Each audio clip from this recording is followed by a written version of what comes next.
స్వాతంత్ర ఉద్యమంలో విరోచితంగా పోరాడిన ఓ భారతీయుడు స్వాతంత్రం అనంతరం జరుగుతోన్న అవినీతిపై ఎలా ఉక్కుపాదం మోపాడన్న కథతో భారతీయుడు చిత్రం వచ్చింది. 1996లో విడుదలైన భారతీయుడు ఒరిజినల్ తమిళంతో పాటు తెలుగు, హిందీ భాషల్లోనూ అనువాద రూపంలో రిలీజ్ అయి సెన్సేషనల్ హిట్ సాధించింది.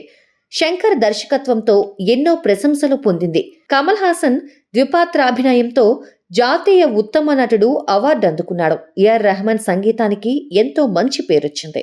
అలాంటి భారతీయుడికి 28 ఏళ్ల తర్వాత సీక్వెల్ గా వచ్చింది భారతీయుడు 2. ఈరోజు ప్రపంచ వ్యాప్తంగా భారతీయుడు 2 విడుదలైంది. ఇప్పటికే విదేశాల్లో ఈ సినిమా చూసిన ప్రేక్షకులు సోషల్ మీడియా వేదికగా రివ్యూలు ఇస్తున్నారు.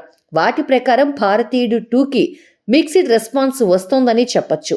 సినిమా ఆద్యాంతం శంకర్ తరహా భారీతనం ఉన్న కథనం అంతగా ఆకట్టుకునేలా లేవు అనే కామెంట్స్ వస్తున్నాయి. సినిమా మొత్తం రొటీన్ స్టోరీ, స్క్రీన్ ప్లేతో ప్రెడిక్టబుల్గా ఉందనేది ఓవర్సీస్ రిపోర్టు.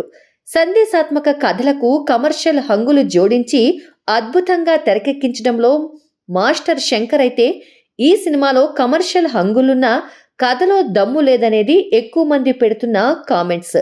సేనాపతి గెటప్ కూడా పొడవాటి జుట్టుతో బాగోలేదని విమర్శలు వస్తున్నాయి. సినిమా ఫస్ట్ హాఫ్ అంతా పాత కథలా ఉందని, కమల్ హాసన్ పరిచయం కూడా పాత బాణీలోనే సాగిందని రివ్యూస్ వస్తున్నాయి. ఇంటర్వెల్ ట్విస్ట్ బాగున్నా సెకండ్ హాఫ్ కూడా ప్రిడిక్టబుల్గా ఉందనేది ఓవర్సీస్ టాక్. ఇక సంగీత పరంగానూ మొదటి భాగానికి ఏఆర్ రెహమాన్ అద్భుతమైన మ్యూజిక్, బ్యాక్గ్రౌండ్ స్కోర్ అందించారు. ఇప్పుడు సీక్వెల్లో అనిరుద్ధ్ ఆ మ్యాజిక్ చేయలేకపోయాడనే కామెంట్స్ వస్తున్నాయి. మొత్తంగా ఓవర్సీస్ నుంచి భారతీయుడు 2కి మిక్స్డ్ రివ్యూస్ వస్తున్నాయి.